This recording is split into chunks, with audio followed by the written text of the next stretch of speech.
Crash Team Rumble's beta is actually about to go live any second now, and I cannot wait to actually start it. So, let's see how it goes.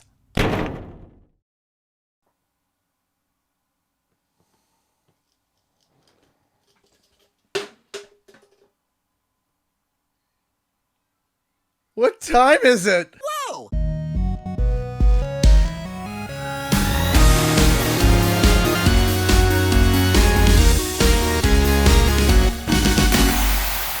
What's up, guys? Canadian Guy here, and can I just say, Crash Team Rumble is not like any game that I've played in a really long time. As you know, the beta has just ended, and wow, that was a journey.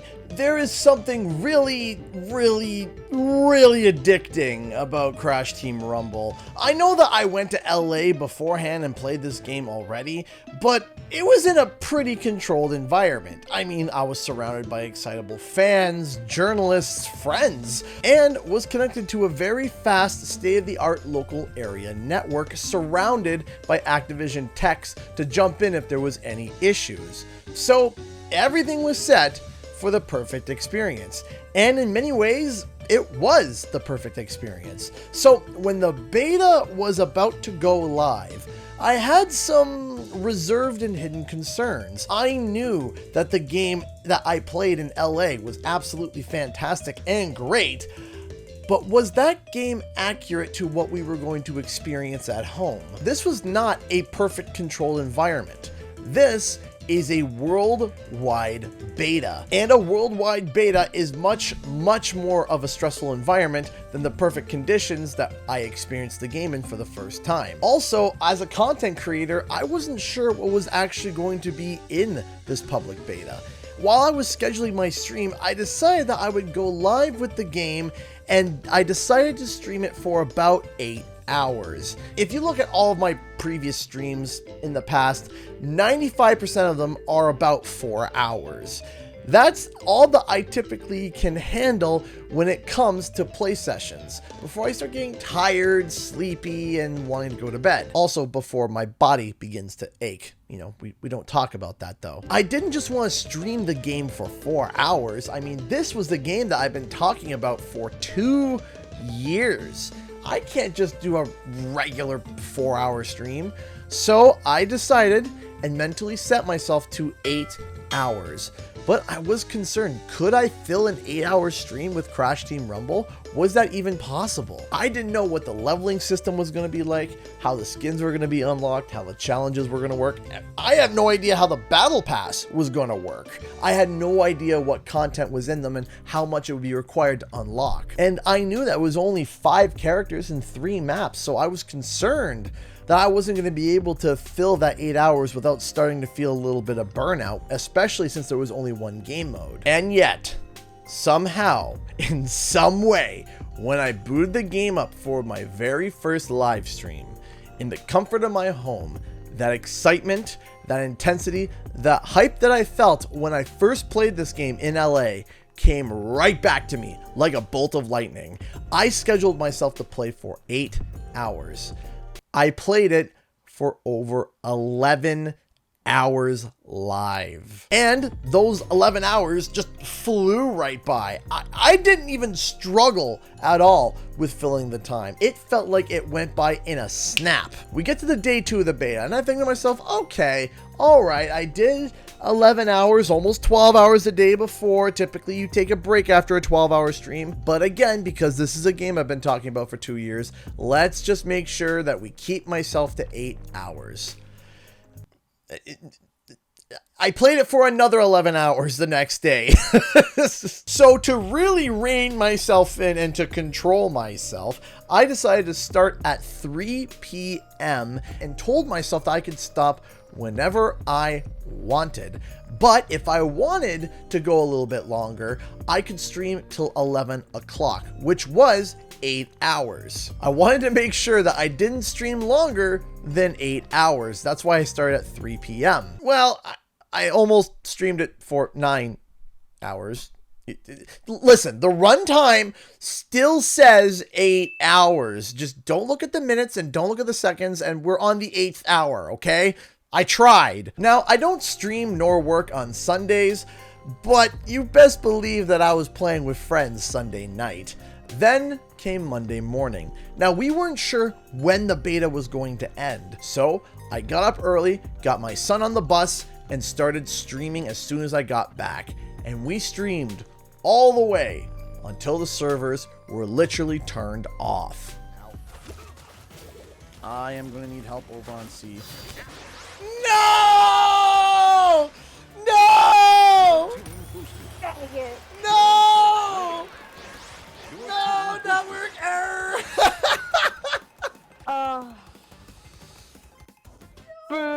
No! No, let me in! Let me back in! Game servers are closed. No! Let me in! Let me in!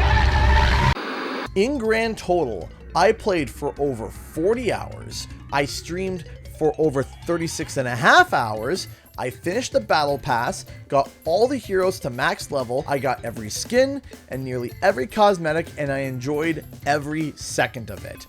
But it didn't matter that I basically got everything done. I wanted to play more. And the thing is, I'm not the only one. When Rumble's beta went offline, the community flooded Twitter with memes asking for more Crash Team Rumble. Now, if you're a big doubter of this game, you might be asking, I don't understand. How could Crash Team Rumble be this good? Well, Crash Team Rumble is a game that you have to play to kind of understand. When you see just the gameplay, it looks alright, it looks good, but when you dive into the game, when you actually get your hands on that controller and you get a couple of matches under your belt, the game just clicks. You feel it, you see it, you get it. Collecting Wumpa Fruit is the main task, but there are other things that you have to juggle, like control over the relic stations and the gem pads. You cannot ignore these other things and think that you can still easily win. For example, in Just Beachy, the Epic Relic Station is an extra bank. That sounds pretty lame, especially in comparison to Uka Uka or Oxide. Well, that extra bank actually increases your total turn-in by 2 times. And they stack with the Wumpa pads that also gives you a base bonus. Take a look at this example here of how fast you can turn the game by getting this bank. In this match, we were losing by around 500 points. On our tablet. Allied bonus bank. Your team scores for the lead.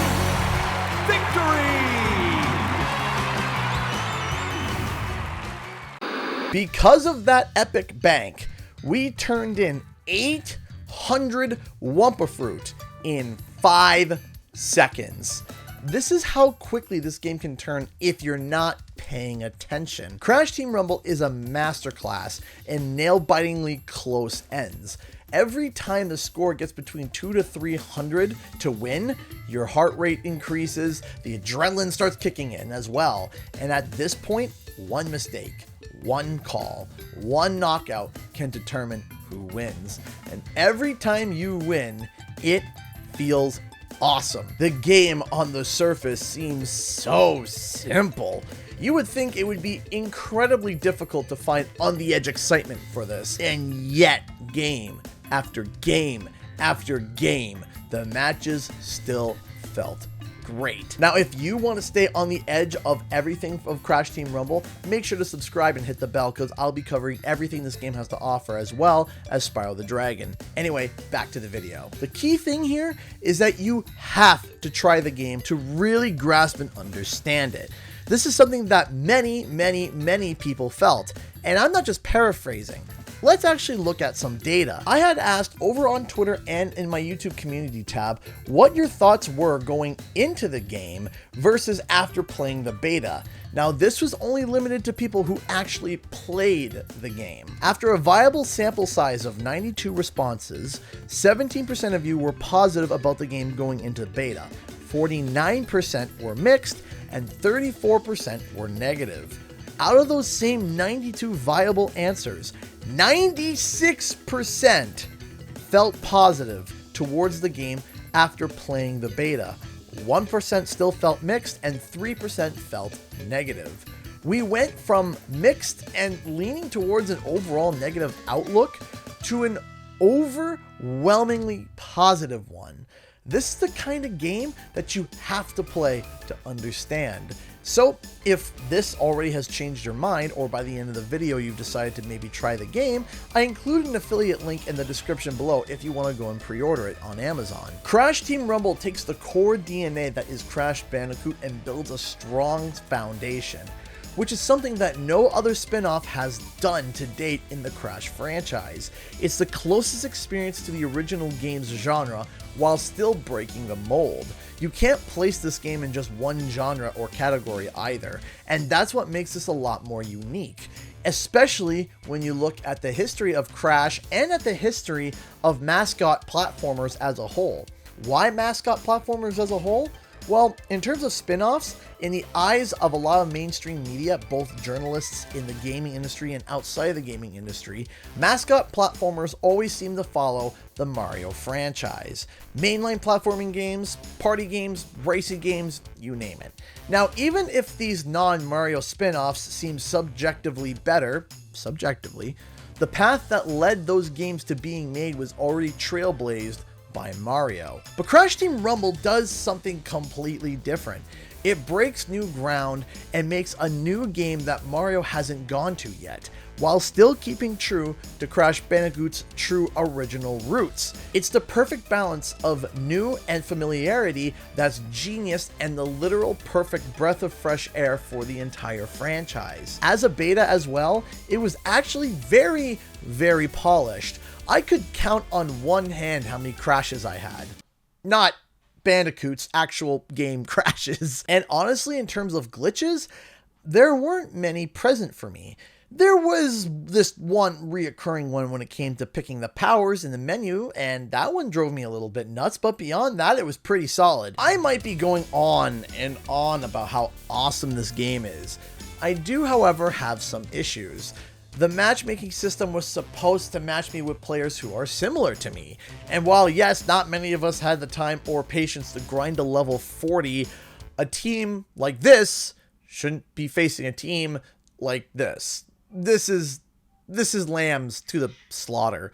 The AI bots also were there, and yeah, they did things. And don't even get me started about the social tab. It just did not work right. It was probably the worst thing about the beta, if I'm going to be completely honest. But I'm going to be saving all of my critiques and all my quirks and all my little complaints to a dedicated video, because in all honesty, the core of this game is fantastic.